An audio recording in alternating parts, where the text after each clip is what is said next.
সিনেপ্লেক্সের ticket নাই। কত লোক যে আমার ফোন করতেছে বন্ধুরা, যে ভাই একটা কন্টেন্ট বানান, ঘুরে আইলাম, কালকাও ঘুরে আইলাম, ঈদের সেকেন্ডে ঘুরে আইলাম, সিনেপ্লেক্সের টিকিট নাই। কেন টিকিট নাই কেন? ওনারা বলতে চাইতেছে যে সিনেপ্লেক্সের যে স্টাফ আছে তারা নিজেরা কিছু টিকিট রেখে দেয়। আমি জানি না সত্যি মিথ্যা, আপনারা বলতে পারবেন ভালো। এবং তারা তাদের পছন্দের লোকদের টিকিট দেয় এবং তারা শো বাড়াচ্ছে না।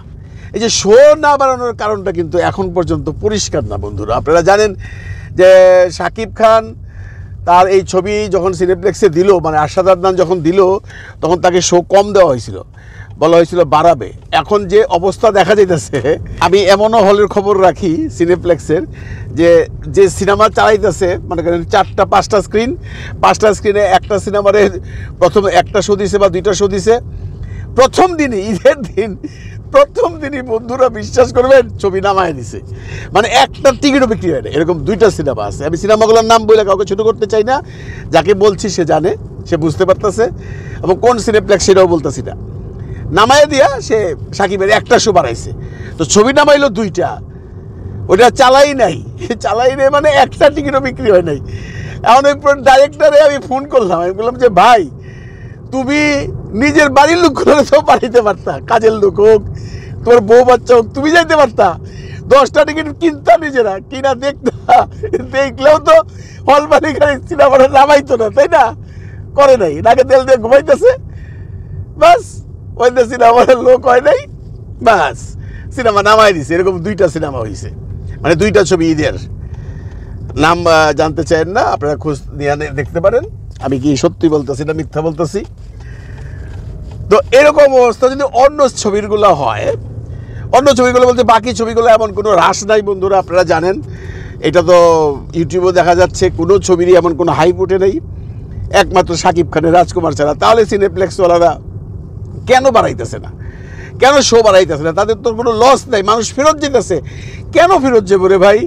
একটা মানুষ এত দূর থেকে আসে, স্কুটার ভাড়া দিয়ে হোক, গাড়ি ভাড়া দিয়ে হোক, যেমনি আসুক, তারপরে তারা বাড়াইতেছে না। এর মধ্যে মূল কারণটা কি? অনেকেই বলতেছেন যে এটা তাদের একটা হিসাবের ব্যাপার আছে। হিসাবটা কি জানেন বন্ধুরা? হিসাবটা হইল আপনার গিয়া এই যে সিনেমাগুলো চলতেছে, এর মধ্যে ওরা আশা করে বসে রয়েছে যে ওই যে রাজকুমার ছাড়া যে ছবিগুলো আছে, ক্লাস ছবি, ওগুলো যদি একটা ধরে যায় তাহলে তারা বেশি লাভবান হবে। কোন দিক দিয়ে লাভবান হবে? আপনারা জানেন যে শাকিব খানের সিনেমা সিনেপ্লেক্সে আগে খুব একটা চলতো না। শাকিব খানের সিনেমা অ্যাকচুয়ালি সিনেপ্লেক্সে ঝড় তুলছে প্রিয়তমা দিয়া, এবং প্রিয়তমার আগে একটা ক্লাস যে বাংলাদেশে আছে, যারা আমরা হাই আপার ক্লাস বলি, হাই আপার ক্লাস, মানে পাজেরো ছাড়া চলে না, প্রাদো ছাড়া গাড়ি নাই। একটা ফ্যামিলিতে যখন যাবে সিনেমা দেখতে, তখন তারা 8-10 জন যাবে, 2 গাড়ি নিয়ে যাবে, ওইখানে পপকর্ন খাবে, কোক খাবে, এই খাবে, ওই খাবে, বিরাট একটা খরচ করবে। তারা ইংরেজি ছবি সাধারণত দেখতো, বাংলা ছবি তারা খুব একটা দেখতো না। ক্লাস ছবি হলে তারা দেখে, ক্লাস ছবি, শাকিব খানের ছবি তারা দেখতো না। এই ক্লাসটা প্রিয়তমার সময় আসছিল, ঠিক আছে?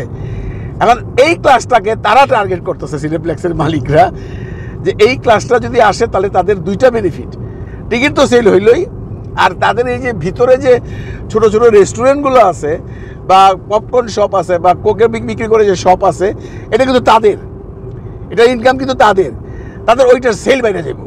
আপনারা জানেন, আমি একবার গেছিলাম বছর 1.5 আগে, মানে একজন মানে হাজব্যান্ড ওয়াইফ যদি আপনি বেশি না 2টা বড় পপকর্ন নেন, কোক নেন, মিলে 500 টাকা 600 টাকা হয়ে যায়। তো ওই ফ্যামিলি থেকে 10 জন 12 জন 15 জন আসে, বুঝছেন না? 15 জন আসার পরে কি হয়, কত টাকা বিক্রি করে, এইটাই হলো ওদের আসল ধান্দা। তো এই জন্য এই যে গ্রুপটা, আপার ক্লাস গ্রুপটা, এইটাকে ক্যাচ করার জন্য বেসিক্যালি এই সিনেপ্লেক্সওয়ালারা এখন এই ধান্দাটা শুরু করছে। এটা আগের থেকেই চলতেছিল, আগেও আমি কয়েকবার শুনছি এই ঘটনা, কিন্তু এতটুকু বিশ্বাস হচ্ছিল না। কিন্তু এইবার বোঝা গেল যে এরা আসলে এই জন্যই সাকিবের ছবির শো বানাইতেছে না। এটা আপনাদের হিসাব করতে হবে। শো না বাড়ানোর কারণটা কি হইতে পারে ভাই, আমারে বুঝাইতে পারেন? ছবি চলতেছে, মানুষ ফেরত যাচ্ছে, তারপরে তোমরা শো বাড়াইবে না। কারণ আরেকটা গ্রুপ তো চায়, আপনারা জানেন কি জানেন না আমি জানি না, একটা গ্রুপ কিন্তু চায় শাকিব খানের ছবি ভালো যেন না যায়, তাদের সেই ক্লাস ছবিগুলো যেন ভালো যায়, যেভাবেই হোক তাদের ছবিগুলো যেন ভালো যায়। সিনেমা হলের দর্শক, প্রিয় দর্শক, কিন্তু এরা বোঝে না যে সিনেপ্লেক্সে শুধু ওই দর্শকরাই আসে না, সেই হাই সুপার ক্লাস, আমি ওটার কথা বলতেছি না, ওরা ছাড়াও কিন্তু সিনেপ্লেক্সে সিনেমা দেখতে আসে, অনেক সাকিবিয়ানরাও আসে। আজকাল 500 টাকাতে টিকিট কাটার ক্ষমতা ম্যাক্সিমাম লোকেরই আছে, তাই না? তারপরেও ওই ক্লাসটা চাচ্ছে যে শাকিব খানের ছবি যদি এরকম হ্যাবক হয়ে যায়, একটা সিনেপ্লেক্সের 4টা মানে ইয়ের মধ্যে কি বলে হাউসের মধ্যে একটা যদি সারাদিনই শাকিব চালায়, তাহলে তো তাদের ওই ইনকামটা বন্ধ হয়ে যায়। কিন্তু আমার প্রশ্ন তাদের কাছে, তোমরা কি চালাইবা ভাই? এই যে ঈদের ছবিগুলো রিলিজ হয়েছে, একটা ছবির নাম হয়েছে, একটা ছবির কোনো রকম সেল ভালো হয়েছে? আমি অনেক ছবির দেখতেছি এখানে বৈশা বৈশা, আপনি রিভিউ দেখতেছি, অনেক ছবির রিভিউ দেখতেছি, কই কোনো প্রযোজকের মুখেই তো বা কোনো পরিচালকের মুখেই তো বা কোনো নায়কের মুখেই তো সেই আশার সংবাদটা শুনলাম না যে আমার ছবিটা খুব ভালো যাচ্ছে, টিকিট পাচ্ছে না, লোকজন ফেরত যাচ্ছে না, শুনি নাই। আপনারাও শুনেন নাই। এই যে পারাপারি করে এতগুলো ছবি রিলিজ করলেন, এখন 2টা তো অলরেডি নামাই দিছে, বাকি কয়টা নামাইবো কালকের পরে বা ইয়ের পরে, পয়লা বৈশাখের পরে, সেটাই দেখার বিষয়। কারণ শাকিব খানের ছবি যে গতিতে চলতেছে, তাতে মনে হয় সিনেপ্লেক্সের 400-500 একটা হলে চালায়াও বোধহয় এই 14ই এপ্রিল মানে নববর্ষের দিন, পয়লা বৈশাখের দিন কুলাইতে পারবে না। তখন কি করবো আমরা দেখুন। পয়লা বৈশাখের দিন তারা এই যে মানুষগুলো আসবে, ঢল নামবে, কারণ পয়লা বৈশাখ এমনিতেই আমাদের এখানে সিনেমার ব্যবসাটা ভালো হয়। পয়লা বৈশাখ, 16ই ডিসেম্বর, এই দিনগুলোতে অলওয়েজ ব্যবসা ভালো হয়। এইবারও হবে, কারণ যেহেতু ছবির একটা হাইপ উঠছে, মানুষজন পছন্দ করতেছে, তো এটার তো একটা বিরাট চাপ পড়বে পয়লা বৈশাখে।